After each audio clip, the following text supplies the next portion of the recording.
Hi, today I want to introduce you to a new theory of donor psychology that I have developed with my collaborators at the University of Queensland.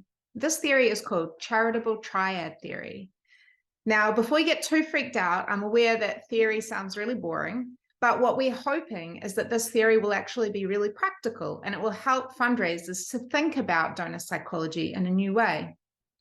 So in the past, or traditionally, both scholars like myself and also fundraising practitioners like you have paid a lot of attention to thinking about the attributes of people that make them generous. So when we're trying to work on our campaigns, we might be thinking about what kind of donors are out there, who is most likely to be generous. And we want to identify those generous people, and then we want to target them with our campaigns, and then we hope that they give to our cause. Now that's great, but what charitable triad theory argues is that it's not enough to understand the donors and the characteristics that make them generous, because charitable giving is a social phenomenon. What that means is it takes place in intersection or in interactions with other people. So what we propose, very simply, is that if we want to understand whether a charitable gift will be made, absolutely we need to consider the attributes of the donor, but we also need to consider two other actors in the exchange. These are the beneficiary and the fundraiser.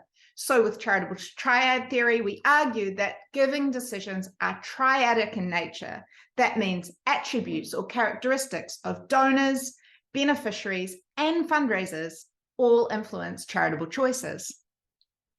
Now, the important thing is that it's not simply that we consider the characteristics of these three actors, but we actually consider the way the characteristics of donor, beneficiary, and fundraiser could interact in our unique context. What that means is that for each of us as fundraisers, we have specific attributes of our fundraising cause, the charity that we work with, and we have specific attributes of the beneficiaries that we might serve.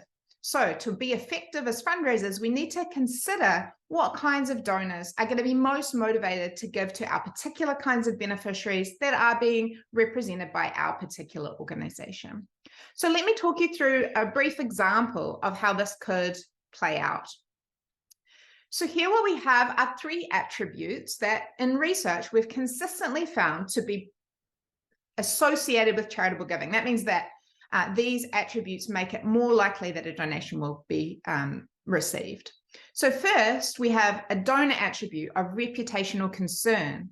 So what we know is that if there's a donor that is concerned about their reputation, or they're concerned about what other people think of them, then they may be more likely to give to charity, because broadly speaking in society, charitable giving is considered to be a positive thing. We also have an attribute of the beneficiary here, so valued group. What that means is there's certain kinds of groups in society that are more valued by people in general. So for example, children and animals are highly valued groups in societies. So if we are in a context where the beneficiary in the giving exchange is a child, for example, we might find that people tend to give more. And then we have an attribute here of the fundraiser, and this is efficacy, or how effective or how much impact a charitable organization might have. So here I'm talking about fundraisers as the organizations themselves that might be fundraising using their brand and organizational attributes. In general, we find that people are more likely to give to charities that are considered more efficacious or to have a higher impact. So that's how we can say now there's attributes of the donor, the beneficiary, and the fundraiser that can promote giving. But if we listen to charitable triad theory, we need to consider the unique constellation of attributes. So for example, as I said, if we have a donor that cares about their reputation, they're more likely to give. If the beneficiary in the particular context is a valued group, those reputationally concerned donors are going to be even more likely to give. However, if instead of a valued group, we have a stigmatized group, potentially ex-offenders or drug addicts, which have been shown to be groups that are devalued in general, then we might find that people that care about their reputations are actually less likely to give, because now that wouldn't benefit their reputation.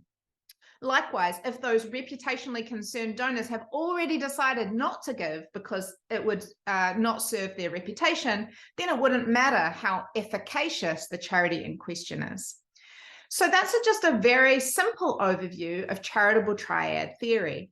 Now, what I want you to take away from this is simply that we need to get nuanced in our understanding of donor psychology. So if we really want to understand who will give to our cause, why, and how much, we really need to understand the unique attributes of the beneficiaries that we serve, as well as the unique attributes of our own fundraising organization and any individuals that represent us.